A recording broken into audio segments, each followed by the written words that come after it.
সারা পৃথিবীতে গুজব, ভুয়া আর মিথ্যা নিউজ ছড়ানোতে কোন দেশ সেরা একটা রিপোর্ট করেছে, এর মধ্যে 1 নম্বরে এসেছে ভারতের নাম।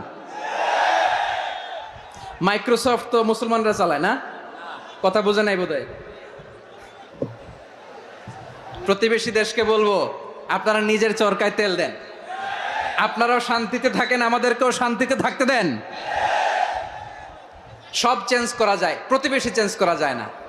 আমাদের ল্যান্ড তাদের ল্যান্ড পাশাপাশি, আমরা চাই তারাও সুখে থাক, আমরাও সুখে থাকি, ঠিক কিনা?